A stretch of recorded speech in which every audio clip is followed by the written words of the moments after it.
Greetings from Vienna, and welcome to the final installment in the podcast of When Sysadmins Ruled the Earth, and it's probably going to be the final installment of this podcast for the year. I've got all this travel ahead of me, and I'm going to just probably knock this off for a while. I've come down with a vicious cold while here at the Monochrome Cocktail Robotics Conference, which has been otherwise brilliant, and so you'll excuse me if I sound a little muzzy and hoarse. So here we go. They didn't see a single soul on the 15-minute walk. There wasn't a single sound, except for some bird noises and some distant groans, and the wind in the electric cables overhead. It was like walking on the surface of the moon. "Bet they have chocolate bars at the shoppers," Van said. Felix's stomach lurched. "Food. Wow," he said, around a mouthful of saliva. They walked past a little hatchback, and in the front seat was the dried body of a woman holding the dried body of a baby, and his mouth filled with sour bile, even though the smell was faint through the rolled-up windows. He hadn't thought of Kelly or 2.0 in days. He dropped to his knees and retched again. Out here in the real world, his family was dead. Everyone he knew was dead. He just wanted to lie down on the sidewalk and wait to die, too. Van's rough hands slipped under his armpits and hauled weakly at him. "Not now," he said. "Once we're safe inside somewhere and we've eaten something, and then you can do this, but not now. Understand me, Felix? Not fucking now." The profanity got through to him. He got to his feet. His knees were trembling. "Just a block more," Van said, and slipped Felix's arm around his shoulders and led him along. "Thank you, Van. I'm sorry." "No sweat," he said. "You need a shower, bad. No offense." "None taken." The shoppers had a metal security gate, but it had been torn away from the front windows, which had been rudely smashed. Felix and Van squeezed through the gap and stepped into the dim drugstore. A few of the displays were knocked over, but other than that, it looked okay. By the cash registers, Felix spotted the racks of candy bars at the same instant that Van saw them, and they hurried over and grabbed a handful each, stuffing their faces. "You two eat like pigs." They both whirled at the sound of the woman's voice. She was holding a fire axe that was nearly as big as she was. She wore a lab coat and comfortable shoes. "You just take what you need and go, okay? No sense in there being any trouble." Her chin was pointy and her eyes were sharp. She looked to be in her 40s. She looked nothing like Kelly, which was good, because Felix felt like running and giving her a hug as it was. Another person alive! "Are you a doctor?" Felix said. She was wearing scrubs under the coat, he saw. "Are you going to go?" She brandished the axe. Felix held his hands up. "Seriously, are you a doctor? A pharmacist?" "I used to be an RN 10 years ago. Mostly I'm a web designer." "You're shitting me," Felix said. "Haven't you ever met a girl who knew anything about computers?" "Actually, a friend of mine who runs Google's data center is a girl. A woman, I mean." "You're shitting me," she said. "A woman ran Google's data center?" "Runs," Felix said. "It's still online." "NFW," she said. She let the axe lower. "Way. Have you got any cortisone cream? I can tell you the story. My name's Felix, and this is Van, who needs any antihistamines you can spare." "I can spare?" "Felix, old pal, I have enough dope here to last 100 years. This stuff's going to expire long before it runs out." "But are you telling me the net's still up?" "It's still up," he said. "Kind of. That's what we've been doing all week, keeping it all online. It might not last much longer, though." "No," she said. "I don't suppose it would." She set the axe down. "Have you got anything to trade? I don't need much, but I've been trying to keep my spirits up by trading with the neighbors. It's like playing Civilization." "You have neighbors?" "At least 10, she said. The people in the restaurant across the way make pretty good soup, even if most of the veg is canned. They clean me out of sterno, though."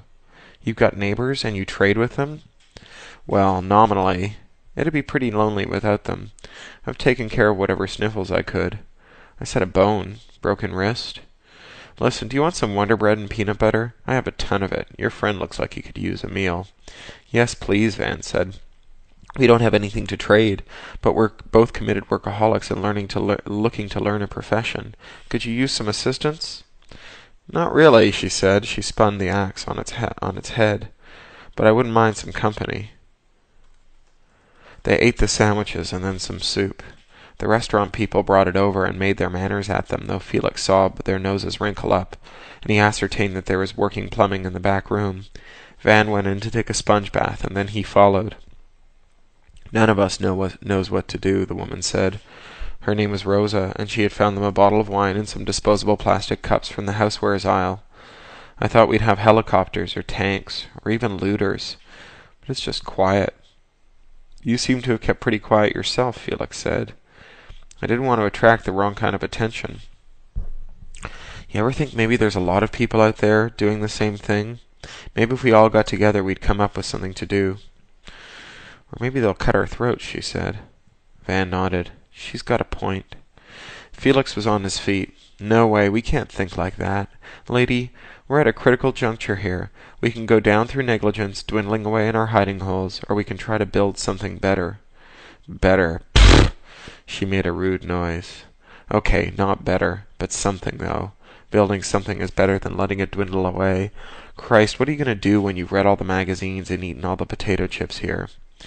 Rosa shook her head. "It's pretty talk," she said. "What the hell are we going to do anyway?" "Something," Felix said. "We're going to do something. Something is better than nothing.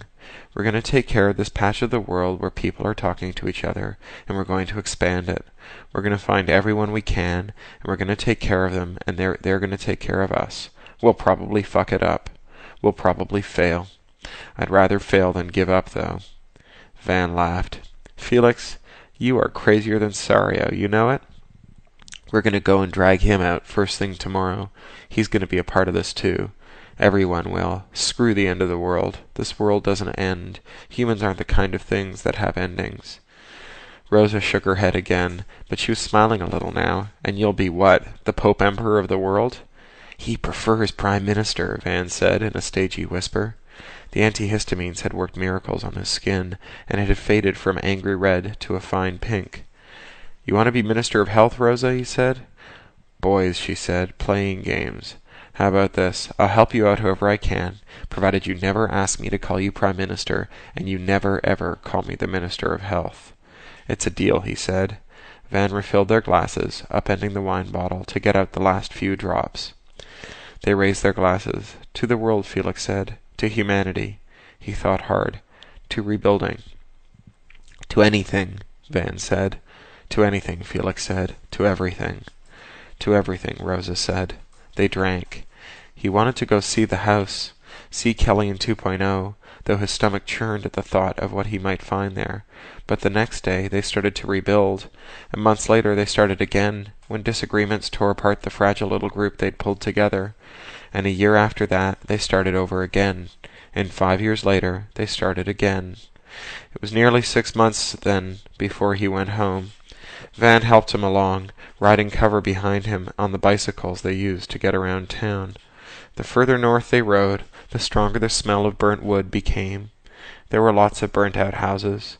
Sometimes marauders burnt the houses they looted, but more often it was just nature, the kind of fires you got in forests and on mountains. There were 6 choking, burnt blocks where every house was burned before they reached home. But Felix's old housing development was still standing, an oasis of eerily pristine buildings that looked like maybe their somewhat neglectful owners had merely stepped out to buy some paint and fresh lawn-mower blades to bring their old homes back up to their neat, groomed selves. That was worse somehow. He got off the bike at the entry of the subdivision, and they walked the bikes together in silence, listening to the sough of the wind in the trees. Winter was coming late that year, but it was coming, and as the sweat dried in the wind, Felix started to shiver. He didn't have his keys anymore. They were at the data center, months and worlds away. He tried the door handle, but it didn't turn. He applied his shoulder to the door, and it ripped away from its wet, rotted jamb with a loud, splintering sound. The house was rotting from the inside. The door splashed when it landed. The house was full of stagnant water, 4 inches of stinking pond-scummed water in the living room. He splashed carefully through it, feeling the floorboards sag spongily beneath each step. Up the stairs, his nose full of that green, terrible, mildewy stench, In the bedroom, the furniture was familiar as a childhood friend. Kelly was in bed with 2.0. The way they both lay, it was clear that they hadn't gone easy. They were twisted double, Kelly curled around 2.0. Their skin was bloated, making them almost unrecognizable. The smell. God, the smell. Felix's head spun. He thought he would fall over and clutched at the dresser. An emotion he couldn't name, rage, anger, sorrow, made him breathe hard, gulp for air like he was drowning. And then it was over. The world was over. Kelly and 2.0. Over. And he had a job to do. He folded the blanket over them. Van helped solemnly. They went into the front yard and took turns digging, using the shovel from the garage that Kelly had used for gardening. They had lots of experience digging graves by then. Lots of experience handling the dead. They dug, and wary dogs watched them from the tall grass on the neighboring lawns, but they were also good at chasing off dogs with well-thrown stones. When the grave was dug, they laid Felix's wife and son to rest in it. Felix quested after words to say over the mound, but none came. He dug so many graves for so many men's wives, and so many women's husbands, and so many children. The words were long gone. Felix dug ditches and salvaged cans and buried the dead. He planted and harvested. He fixed some cars and learned to make biodiesel. Finally, he fetched up in a data center for a little government.